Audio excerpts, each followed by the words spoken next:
Hola a todos. Hoy vamos a hablar del gran problema de la araña roja, sobre todo estrategias para poder defender nuestros cítricos de ella. Así que si te interesa, quédate en el vídeo porque te va a gustar. Bueno, un día más, aquí estamos, bienvenidos a Citruscentia, el canal donde hablamos tanto de citricultura como de ciencia, y justo hoy nos vamos a centrar con la inducción de resistencias en cítricos para luchar frente a la araña roja. Muchos me conocéis, sabéis que he estado trabajando y desarrollando productos para el sistema inmune de las plantas, pero enfocado en la protección de hongos y bacterias, lo que es el sistema para activar las rutas del ácido salicílico. Muchos me habéis visto hablar y dar conferencias de este tipo de productos. Hoy nos centraremos en otra hormona y en otro tipo de productos. Nos vamos a centrar en cómo activar los jasmonatos. Vamos a ir a defendernos de la gran familia de los chupadores, que es donde más o menos tendríamos ahí la araña. Entonces, antes de empezar, la resistencia. ¿Qué es la inducción de resistencias? Ahí lo que hacemos es, antes de que la plaga llegue a el cítrico, le vamos a generar una pequeñita respuesta para que pueda defenderse antes de que llegue. Es básicamente como una vacuna. Vamos a usar distintos compuestos o distintas hormonas para que, en este caso, nuestro árbol, nuestro cítrico, sea capaz de generar ya algunas resistencias para que antes de que venga la plaga ya esté predispuesto a defenderse. Entonces, quien quiera aprender un poquito más de eso, la Biblia de la inducción de resistencias y de los mecanismos de resistencia. Un libro muy interesante, como veis es un tocho muy grande, ¿vale? La mayoría que hemos estudiado la parte de genética en plantas, pues muchos lo habéis trabajado. Es la base de todo. Con esto podéis tener más o menos las primeras ideas de cómo trabajar este tipo de herramientas, porque aquí tendréis pues, las bases fisiológicas de ello. Una vez sepamos un poquito esta parte, aquí lo que vamos a ir es a tiro hecho. Vamos a hablar de tres artículos muy interesantes que expondremos para que cada uno con este artículo ya pueda tomar sus decisiones y cómo trabajar. Para ello empezaremos con el primero. Este es uno general de cómo funcionan los mecanismos de resistencia frente a araña roja. Y es muy interesante porque te especifica bien desde cómo esa araña entra en la primera hoja y pica, cómo esa hoja y todo el sistema que está dentro de la hoja genera todas las señales para activar una ruta que es la del jasmónico, la hormona por excelencia para luchar contra insectos o contra insectos chupadores o lo que sería la parte fuera de hongos y bacterias. ¿Qué tiene de interesante este artículo? Es que especifica bien varios genes que tienen muchísimas plantas para poder defenderse y sobre todo algunas proteínas salivares que tiene la araña para que estas cosas se desencadenen. Entonces, como resumen, la araña pica, aparece una cascada de especies reactivas de oxígeno con calcios, que esto le manda una señal para que las células activen la síntesis del jasmónico y que ese jasmónico señalice dentro de la planta o del árbol toda la mecanización que tiene para poder defenderse. ¿Qué entra ahí? Pues cada genética es un mundo. En este caso, lo más importante son compuestos volátiles, alcaloides, fenoles, algunas proteasas o algunas enzimas que se dedican a degradar estructuras de los insectos, ¿vale? Sobre todo lo que se intenta por parte de los árboles es generar un ambiente no bueno para que, en este caso, la araña se alimente. Lo más común al final son algunos alcaloides y algunos fenoles y compuestos volátiles que le generan un sistema como antialimentario y de ahí la araña, pues entonces que se vaya. No es que la mate, sino simplemente es que se vaya. ¿La araña puede evitar estos mecanismos? Sí, veremos en algún artículo que es muy interesante porque hay arañas que ya son capaces de evitar estas cosas. Empiezan a ser bastante inteligentes dentro del punto de vista de los insectos porque son capaces de evitar a lo mejor el generar esa cadena del salicílico, el generar compuestos que pueden neutralizar estos volátiles o estos alcaloides. Entonces las arañas tienen mecanismos para poder penetrar y poder alimentarse luchando contra esta inducción de resistencias. Y todo eso lo tenéis en el artículo que os he dicho. Así que si alguien quiere aprender un poquito más, ahí tiene algo muy chulo. Y ahora vamos a centrarnos en dos experiencias. Una, que vamos a empezar con esta.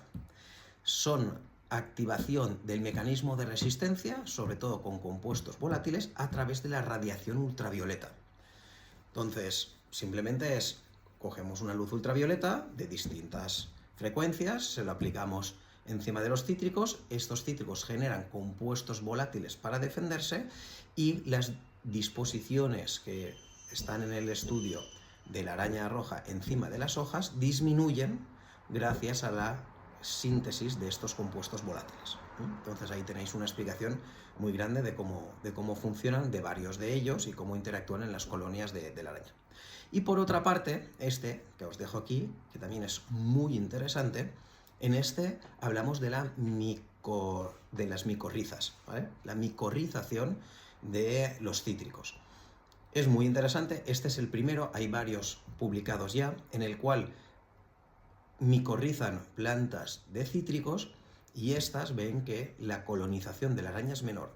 Cuando hacen una síntesis y cuando son capaces de aislar los terpenos que se están sintetizando en las hojas, estos los sintetizan aparte o los compran aparte, los aplican directamente sobre las arañas y ven que consiguen reducir un 80% la infección de las arañas. Es decir, las micorrizas activan la síntesis de estos fenoles y estos terpenos y, teniendo claros cuáles son, una vez por fuera aplicados, hacen que la población de arañas se vaya con un rendimiento del 80%.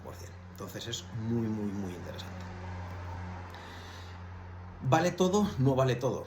Todo esto determina al final qué tipo de productos podemos trabajar para inducir esa resistencia. Podemos trabajar compuestos que vayan directamente a activar la síntesis del jasmónico para que el jasmónico genere las propias herramientas. Podemos trabajar análogos o compuestos hormonales del jasmonato, o podemos trabajar esos compuestos finales que es capaz el árbol de generar. Entonces, cada uno va a generar una respuesta diferente. El último va a atacar directamente al sistema antialimentario de la araña. No va a pasar por el árbol. ¿Por qué? Porque al final estamos generando el compuesto que el árbol genera. Trabajar con una hormona puede ser delicado. De hecho, mirad, os dejo este último artículo aquí. En este último artículo vemos que si trabajamos dosis altas de los jasmonatos, la planta o el árbol deja de generar jasmónico y luego puede ser un problema, porque tiene que volver a tener un balance hormonal. Entonces, trabajar con hormonas o con sus análogos, si sabemos hacerlo, podemos hacerlo bien, pero si no, podemos desequilibrar la planta. Y aquí dentro en este artículo está muy bien detallado y es muy interesante para los que quieran investigar un poquito dosis máximas y dosis mínimas para activar el sistema de defensas con el jasmónico. Y lógicamente los precursores. Precursores podría ser perfectamente unas heces de algún insecto, las proteínas salivares de la araña, mecanismos que la planta reconoce para activar todo el sistema. ¿Cuáles son mejores? ¿Cuáles son peores? Cada inductor es un mundo diferente. Las dosis y el tiempo que aplicamos esos inductores es un mundo. Cada hormona que activemos también, y lógicamente los compuestos finales que según cada genética va a activar ese árbol también. Lo que sí que se ha visto es que cada vez hay más casas comerciales que están trabajando con inductores. Inductores muy interesante que podemos trabajar con el priming, con el precursor, podemos trabajar directamente con la hormona o podemos trabajar con el compuesto final. Ahí ya no estaríamos hablando de inductor, estaríamos hablando como un repelente o un antialimentario. ¿Yo cuándo usaría este tipo de productos? A mí me gusta usarlos antes de que llegue la araña, lógicamente, porque así ya activamos todo el sistema que puede generar esa araña. Pero, ¿qué pasa? Que si la araña es capaz de esquivar algunos mecanismos para que el árbol genere las defensas contra ella, sí que es interesante en momentos de araña aplicarlo, porque en varias de estas publicaciones que hemos visto, habla de que las arañas son capaces de esquivar los mecanismos. Entonces, si una araña entra en contacto con un cítrico y el cítrico no responde con una cadena de un jasmonato, pues a lo mejor tenemos que aplicar directamente nosotros el jasmonato. Entonces, ¿vale la pena aplicarlo cuando hay plaga? Desde mi punto de vista y según lo que yo he visto en bibliografía, sí. ¿Cuándo es más interesante? Siempre a un inicio, antes de que venga la plaga. Si la plaga va a venir en verano, pues 2 o 3 semanas antes empezamos a hacer aplicaciones de este tipo de productos. Cuando tenemos la plaga, yo le haría un recordatorio. Y así nos aseguramos que si esa plaga no le ha generado todo el pico de resistencias que puede hacer, nos aseguramos de que tenga una buena carga de jasmónico en su interior o de que está generando los compuestos volátiles como fenoles, alcaloides, terpenos, etc. ¿Vale? Entonces, si alguien tiene alguna pregunta más o tiene alguna duda, pues que me escriba directamente y hablaremos de distintos productos que todas las casas comerciales, unos son mejores, otros son peores, cada uno tiene su estrategia y su posicionamiento para cuándo aplicarlo y qué es lo que contiene. Pero es una nueva forma de trabajar frente a la araña roja, porque al final un producto que toque y que mate existe, porque al final en la industria química hay muchísimos, pero un producto que active dentro de la planta un sistema de defensa hay pocos. Entonces tenemos que empezar a trabajar las dos herramientas, el priming para poder desarrollar una resistencia en el cítrico y lógicamente el producto que mate. Así que si quieres aprender un poco más, no dudes en escribirme. Hasta luego.